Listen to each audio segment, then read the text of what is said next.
पूछो इनसे, 12 बज गए।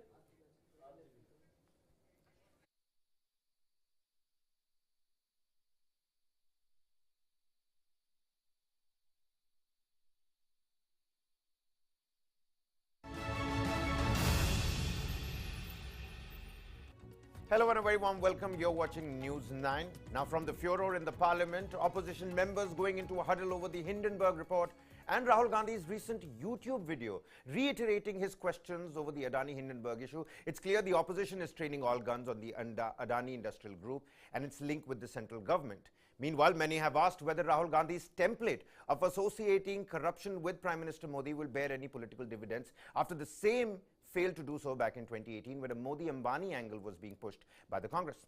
On the other hand, the Bharatiya Janata Party, it's demanding an apology from Rahul Gandhi for his Indian democracy under attack remark that he made in the United Kingdom during his recent visit to the Cambridge, whilst the opposition remain adamant on a JPC probe into the Adani-Hindenburg issue. On the other hand, Union Minister Smriti Irani recently has claimed that Rahul Gandhi's hatred for the Prime Minister is now becoming hatred against India. Listen in. He claimed that he does not have access to conversation in Indian universities. That for him was indication of death of democracy. My question today to Mr. Gandhi is this. In 2016, Rahul Gandhi went to Indian University in the national capital and supported the slogan of Bharat Tere Tukde Honge. Today, every Indian citizen demands an apology to the Indian Parliament, which is not mere an amalgamation of parliamentarians. It is the voice of the Indian people. It is the constitutional reflection of the will of the Indian people. It is shameful that Rahul Gandhi, instead of coming to Parliament and apologizing for his undemocratic rant against India, today seeks to be absent from Parliament. On the other hand, Congress President Mallikarjun Kharge, who held an all-party meet of the 18 opposition parties over the Adani-Hindenburg issue, reacted to the demands of apology and suggested there actually is no need for one. आपने इतने countries में जाके बात की, वो भी यहाँ के लोगों के कल्चर को और इंसानियत को अपमान किया, और उन्होंने तो सिर्फ डेमोक्रेसी पे बात की, और हर जगह जो लोग जाते हैं डिबेट में अपने विचार रखते हैं, उससे ताल्लुक इससे नहीं है. Well, now News9 has produced an exclusive and an in-depth analytical mini docuseries on the Adani-Hindenburg issues for the layman viewer out there. Get to know exactly what is happening around it, the politics around it, and here's a snippet on your television screens.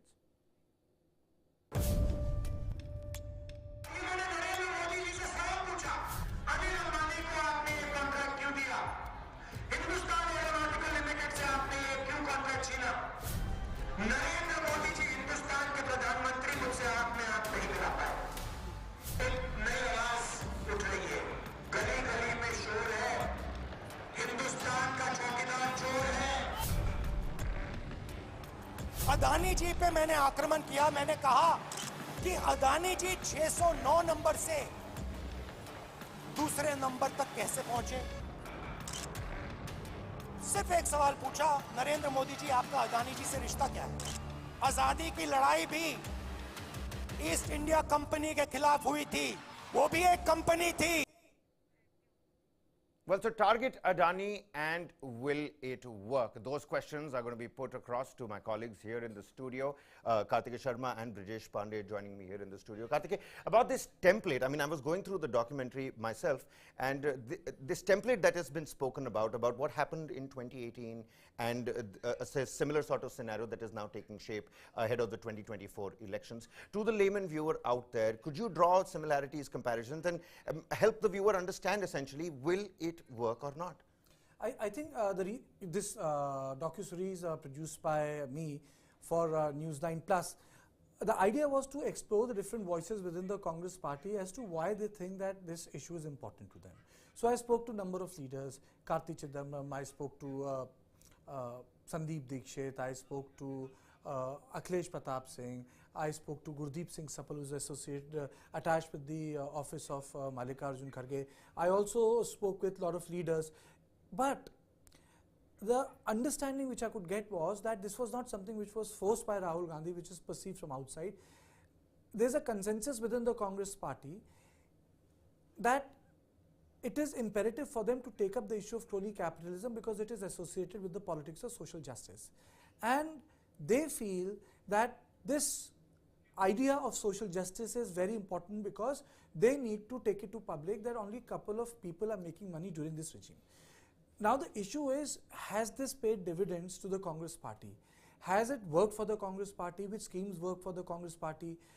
Is it social scheme which is the, I would say, key takeaway when it comes to the success in electoral arena? Or is it just the issue of corruption?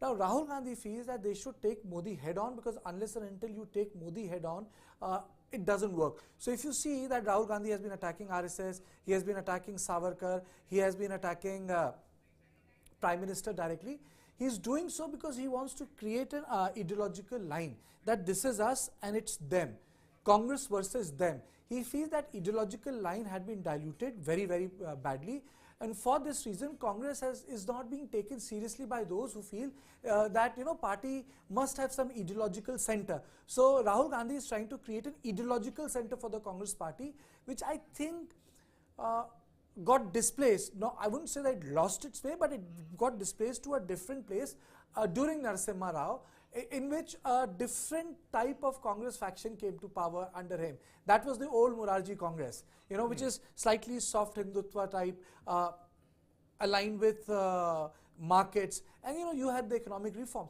Country benefited from it. Atal Bihari Vajpayee and Dr. Manmohan Singh carried out that tradition.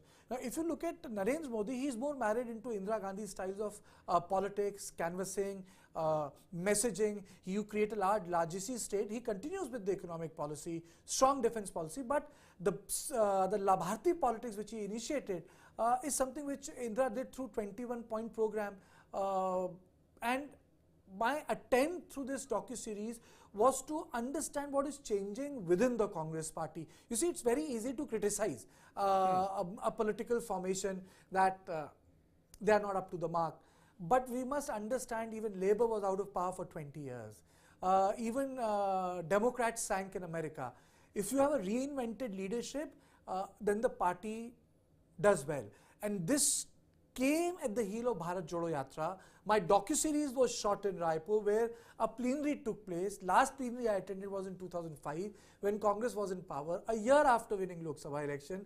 This plenary was taking place in Raipur, Chhattisgarh state. Which so from 2005 till 2023, have you been able to see the changes in the two plenaries that you covered? I think the change was there, and I think the biggest change is that Congress is reduced in strength.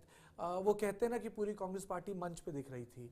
Congress party इतनी बड़ी होती थी, मंच से लेके त्रिपाल के बाहर तक होती थी. But the whole Congress party was there on the podium, in the sense that reduced presence. You had Sonia Gandhi, which almost declared her retirement plan from the Manch.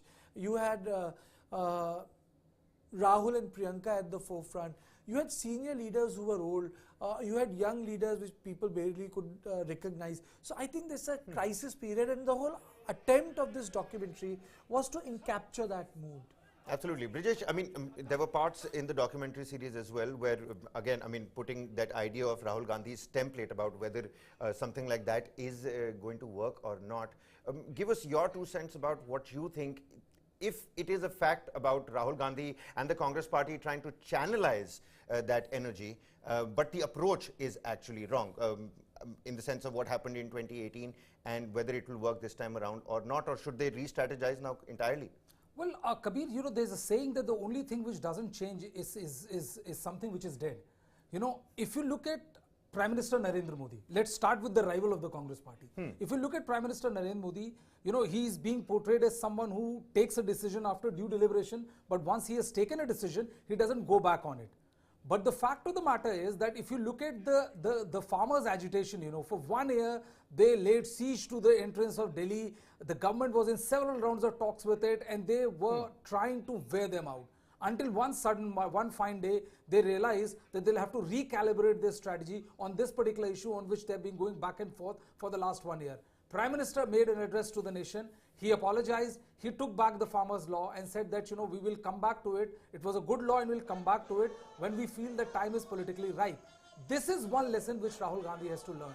You know, you try in politics, you have to also recalibrate immediately, very quickly, if you want your currency to work. That is something which is not happening with Rahul Gandhi. You know, if your Ambani Barb didn't work, then you have to recalibrate as to why is this particular issue would pay, mind you, rich dividend for Arvind Kejriwal, but didn't work for Rahul Gandhi. So they have to recalibrate as to why this issue is not working. You're not an NGO, you know, where you have one issue and you work on it for the rest of your life. The most important thing is that you have to win elections. And if your strategy is not winning you election, then the time has come for either change of leadership or a complete recalibration of the issues on which you want to fight the election. Unfortunately, Rahul Gandhi is stuck with the Ambani-Adani narrative in which he's trying to portray himself as you know, this fight as a David versus Goliath fight. Unfortunately, it doesn't work for him. It works wonders for Arvind Kejriwal, where, you know, he's someone who doesn't have a political lineage, comes back, starts his fight, and then, you know, takes on the biggest man, the biggest challenger, Narendra Modi. So, you know, he has to recalibrate his position. Otherwise, I personally don't see this Ambani-Adani Barb working for Rahul Gandhi. Kabir. Right, and I mean, if this really is a case about, shooting, in the dark, I mean, something's got to give by the end of it. The actual problem, let's take a look at Rahul Gandhi's YouTube video where he is, point by point reiterated those questions per se again. If this is not working out for Rahul Gandhi or for a political leader, the bottom line and the question in the common citizen is that, what's happening with our money? Is our money being taken for granted? Financial institutions like the SBI, LIC, these are public institutions. That trust factor, does that diminish somewhere in this, political brinkmanship between these political leaders? Well, I think, it also portrays that Prime Minister Narendra Modi has a far bigger political capital when it comes to people of this country than Rahul Gandhi has. There was a degree of worry about, whether common investors will lose out their money in LIC and in SBI. And immediately there was certain course correction. Prime Minister didn't spoke about it because he knew that one word on that would ensure a chain of comment back and forth, which he will not be able to extricate himself out of it. But he ensured that there are enough people on the ground to convey what exactly BJP means when it comes to the Hindenburg report and how they try to give it a spiel of how a foreign entity is trying to overtake an Indian institution, bring down the Indian economy, tar the Indian image and things like that. And I think they have been far more successful than the Congress narrative. See, the point which I'm trying to say is that as a political party, your most important thing, other than the fact that yes, you should have idea, you should have policies which would work wonders for the people of this country, which would ensure that that they're not enough below poverty line, people progress. That are all lofty ideas and ideas, but you can never achieve them if you don't win election. That is the bottom all, the be all and end all of India, of any politics anywhere in the world. Unfortunately, Rahul Gandhi is still stuck in that Ambani-Adani mode where he's not able to see beyond that. His Bharat Jodo Yatra had a greater degree of resonance. Why? Because he was seen walking the talk. For the first time, the two issues in which he faced a massive personality deficit or image deficit was that he was not serious about it, and first instance he would take the flight out of the country. But for 3 months he was there on the ground, walking, talking to people. There were a lot of mass connect which otherwise would be missing from Rahul Gandhi's itinerary. Now from there, you need to build on that image rather than to get distracted and be drawn into this kind of political slugfest over Ambani Adani. I don't think it's going to work for the Congress party. It's not a minnow. It's a party which has ruled the country for more than 60 years. Right. And Karthikeya, also at the same time, a moral standing that the Congress, doesn't have now necessarily. Talk about the Kalmadis, the CWG, the Tech G scams, all of those scams, the coal scams. I mean, there is no moral ground for the Congress to come up with this Adani, Ambani and linking it up with the ruling government of the day. Larger issue is, has Congress party able to create a narrative to take down Prime Minister Modi? Now you can have Adani, you can have Ambani, you can have crony capitalism. The issue is, does it complete its purpose? What is the purpose? The purpose is to win election, purpose is to defeat BJP.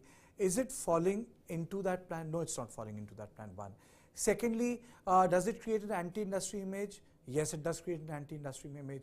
Can you be pro-industry and also pro-poor? Yes, you can be pro-industry and pro-poor. Rahul Gandhi, is he the Prime Minister candidate? Congress party would say yes. Rahul Gandhi wants to work for the organization, but he is taking an approach which is more of an activist. Now, in this context, unless and until you create a positive, powerful agenda, how do you win elections? I think the most important thing to understand is that the crisis within the Congress is also part and parcel of Rahul Gandhi's agenda. And that is what the docu-series which are produced for News9 Plus, our OTT platform, was this to explore all the issues. That documentary has Karti Chidambaram, it has got Guru Prakash Paswan of Bharatiya Janata Party. The narrative has number of shades, number of layers, taking people through what Congress leaders feel about this issue. Are they under pressure? They are not under pressure. What BJP feels about Rahul Gandhi? Why is he attacking a Prime Minister on issue where there is no case? If you talk about concentration of capital, it's a global phenomena. How is Modi to be blamed? Then, you can blame every serving democratic Prime Minister. Right, and at the same time, in the docu-series, it's quite well balanced. You've got Congress leaders and you've got BJP spokesperson alike on the documentary series. Interestingly, considering you were right there, hearing both the sides of the coin, both the facets, do you think the BJP, in its response to a plethora of arguments coming from the Congress leaders, do you think the BJP has justified its response? Guru Prakash Paswan was heard saying that this is nothing but a template, it's going to fail again. But does that really dispel the questions in the common citizens' minds? I think one or two powerful press conferences are not enough. What is really required is that you convince the people. People should be convinced that act of impropriety has taken place. What happened with Commonwealth Games cases? What happened to Sheila Dikshit? Nothing happened. But there was a perception that an act of impropriety has taken place. What happened even with Raja? The lower court acquitted him on the 2G issue. But there was an impression that there was an act of impropriety taking place. People don't have long memories. In long memories, important thing is that people should feel that something has happened. In this case, people don't feel anything has happened. People feel very nice about the fact that Indian business is doing well. People feel very nice about the fact that money is percolating. Larger challenge, the reason why I did this story for News9 Plus is why Rahul Gandhi is targeting Adani. Is it similar to targeting Ambani and then it becomes Adani? Is there a sameness in the approach? Why is he so hung on about this issue?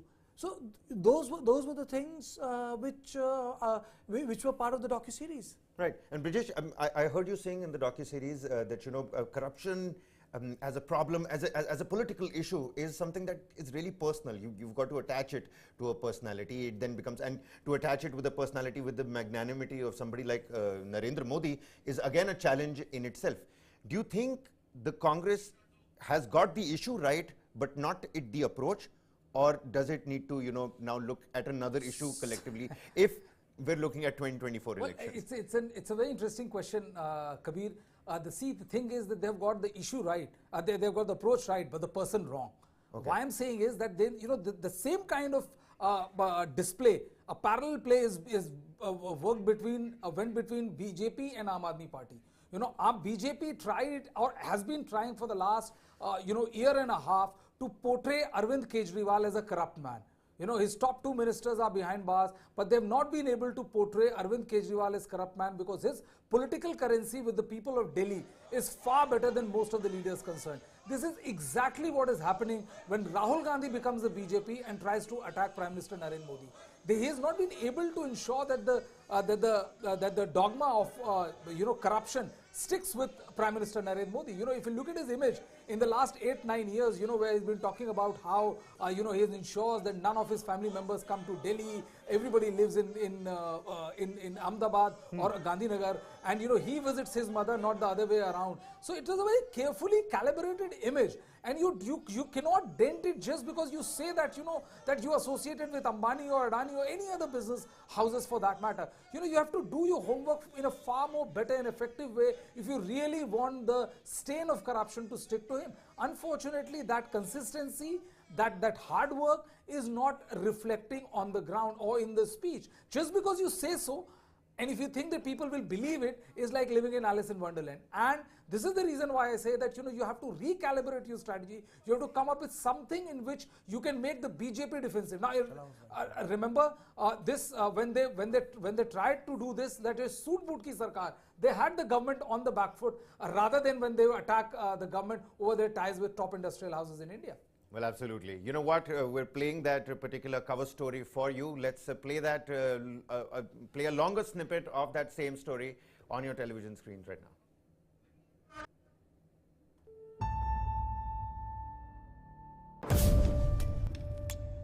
इन्होंने नरेंद्र मोदी जी से सवाल पूछा, अनिल अंबानी को आपने ये contract क्यों दिया? Hindustan aeronautical limited से आपने ये क्यों कॉन्ट्रैक्ट छीना? नरेंद्र मोदी जी हिंदुस्तान के प्रधानमंत्री, मुझसे आप में हाथ नहीं मिला पाए। एक नई आवाज उठ रही है, गली गली में शोर है, हिंदुस्तान का चौकीदार चोर है। अदानी जी पे मैंने आक्रमण किया। मैंने कहा कि अदानी जी 609 नंबर से दूसरे नंबर तक कैसे पहुंचे। सिर्फ एक सवाल पूछा, नरेंद्र मोदी जी आपका अदानी जी से रिश्ता क्या है? आजादी की लड़ाई भी ईस्ट इंडिया कंपनी के खिलाफ हुई थी, वो भी एक कंपनी थी। There's been a massive financial fraud, the biggest one in living memory. It definitely has a common man's connect because public institutions which the common man has great faith in are involved in it. How can we keep quiet when this kind of corruption is going on?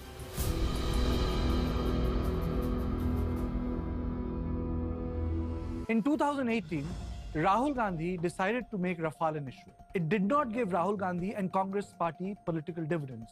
Congress lost. People refused to believe that Narendra Modi is corrupt. Now, a year before the election, again the issue of crony capitalism has come. And the charge is that the government is facilitating trade deals for Gautam Adani. Now, the jury is out whether Rahul Gandhi is going to get political dividends or not. But the fact is, again the issue of corruption, Narendra Modi has surfaced. The Rafale, while it was an issue, might not have captured the imagination of the people. But this is very different. What is happening now, the fallout of the Hindenburg report about the close association of an industrial group to the Prime Minister and the institutional support this particular industrial group has been consistently getting in spite of very serious allegations, charges which have been leveled against them. I'm not even suggesting that the charges against them are true unless you really have an impartial investigation by the appropriate institutions. We really won't know. But this is very different. It definitely has a common man's connect because public institutions which the common man has great faith in are involved in it. You go talk to people and tell them, how difficult it is for you to get a loan. And they understand the difficulties of even getting a loan for a small business. But here we have an industrial house which has been getting thousands and thousands of crores. In fact, 27,000 crores just from the SBI. So there is a big difference. This I think it will be very, very premature for the media to rubbish this issue and say this will have no resonance with the people. I think you'll be making a mistake. Well, so you can catch that particular in-depth analysis of that documentary series on the News9 Plus application with a plethora of other, cutting-edge documentaries at your disposal as well. Karthik, I'm going to again circle back to the same question because it's interesting to see how many of these voices wouldn't normally come out and speak to the camera, but they spoke to News9 in that particular exclusive documentary. Out of all the Congress leaders and the opposition voices that you spoke to, which particular name stood out? What was one of those most credible, arguments that were put forth? I think the most credible argument actually came from Karti Chidambaram. And that credible argument was that we will pick up issues what is important to us. We will not pick up issues because we feel that they might be irrelevant for elections. So his argument was that there are certain issues on which you fight election, and there are certain issues on which you make your stand clear. It's like Bharatiya Janata Party saying Vivah Sanskar hai. It's not a contract, and they have opposed same-sex marriage. So they have taken a position on an issue irrespective of the electoral rhythm. If you look at popular mood in cities, people would say, what is this? This is against fundamental rights. Number of editorials have come today. They have put out constitutional propriety. People argue that countries are run by law, individual law, not by community honor, which makes perfect sense. But BJP has taken a contrarian position. So in this case, what Karti and Gurdeep Singh Sappal have argued, they are saying that for us, it is a core agenda. So it doesn't work or it fails in long run. But I think what Congress has done is, if I dispassionately see, they're taking a left turn in politics. They're defining itself left of center. Like BJP has defined itself unapologetically right of center. So two parties are defining themselves unapologetically. That is what I understand in terms of economy, in terms of politics, in terms of social views, in terms of ethics and morality. But I would like to butt in, but there's a slight difference. What Karti Chidambaram was saying may have made sense at that time. But the thing is that if you look at the same-sex marriage and the BJP stand on it, BJP never picks an issue which will not have a big messaging for its co-cadre. It never picks up any issue. If you feel that, they pick issue and isolation and they don't care about the messaging it sends to its core cadre, then they never do it. The same-sex marriage is that, we may read editorials, we may read, talking about certain individuals saying that, it should not be criminalized. Kartikeya, the reality is that, there's still a vast number of people still feel perturbed by this. They're homophobic, if I may even go to the extent of saying that. And BJP knows, what is the real, feeling when it comes to these kind of issues are there. So it's sending the correct message it would want to convey to its core electorate. And this is the reason why, if you remember, yesterday after the end of Akhil Bharatiya Pratinidhi Sabha, the General Secretary Dattatreya Hosbole also went on to kind of confirm or support the government stand on homosexuality and the same-sex marriage rather than go against it. So basically, they are choosing issues which sends big messaging to their co-cadre. Unfortunately, Congress is picking up issues which may get them good press, but it is not sending a solid message to their core cadre, and they themselves are confused, how to go about issues which are politically more challenging rather than issues which are academically more, stimulating. I think we should play the documentary once more, Kabir. I think, to take the decision forward, we should play it once more for our viewers. All right. Well, there you have it. Let's play that snippet for you once again.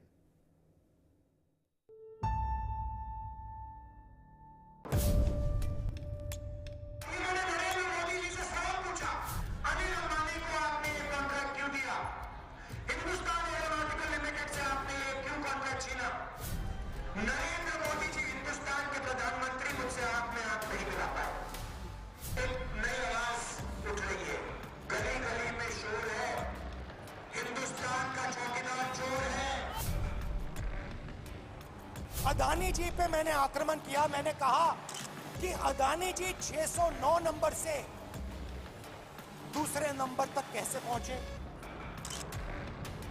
सिर्फ एक सवाल पूछा, नरेंद्र मोदी जी, आपका अदानी जी से रिश्ता क्या है?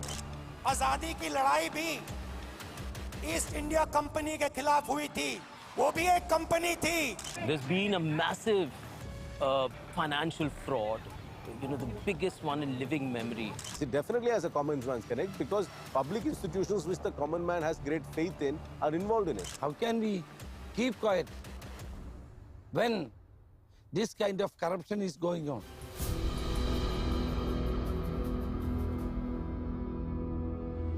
In 2018, Rahul Gandhi decided to make Rafale an issue. It did not give Rahul Gandhi and Congress party political dividends. Congress lost. People refused to believe that Narendra Modi is corrupt. Now, a year before the election, again the issue of crony capitalism has come. And the charge is that the government is facilitating trade deals for Gautam Adani.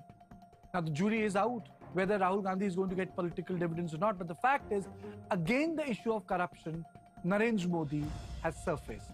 The Rafale, while it was an issue, it might not have captured the imagination of the people.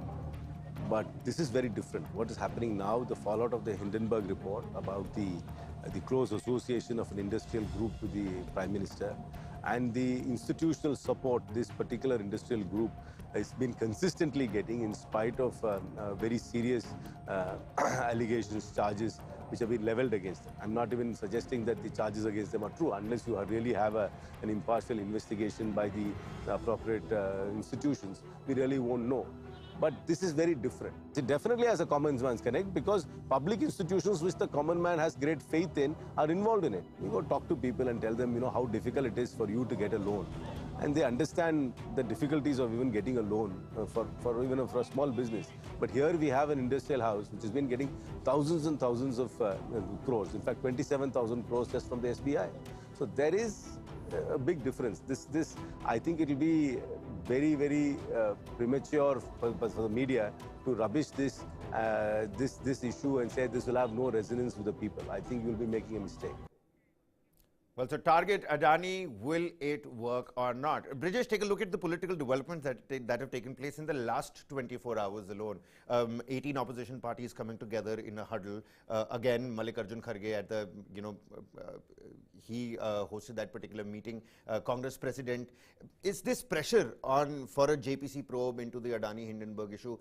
Is this going to mount to a proper battle, to a proper, a tussle of sorts? Well, the statistics may look rich that, 18 political parties, opposition parties are coming together. Well, will they be able to mount pressure? I don't think so. The reason I'm saying this is that still in this entire thing, opposition parties are divided. Then 8-9 political parties were shot off a letter to Prime Minister and to President of India saying that, ED and CBI is being misused. Congress is not one of them. So, when it comes to these kind of bonhomie, statistically it may look good. That, listen, 18 parties are going to gang up against the ruling dispensation. But on ground, I don't see any pressure or challenge being given to the government. Well, all right. That was our little take on Target Adani. You can again watch this particular exclusive story about the Adani-Hindenburg issue, and will it definitely, reap any political dividends for the Congress party ahead of the 2024 elections and a crucial slew of elections that are supposed to take place this year as well. Well, we'll have to find out, but do download the application News9 Plus. You can watch the exclusive documentary over there. In the studio, many thanks, Karthika Sharma, Executive Editor, Brijesh Pandey, Political Editor, for joining us on this short discussion. We're going to slip into a quick short break. Lots more coming right on the other side.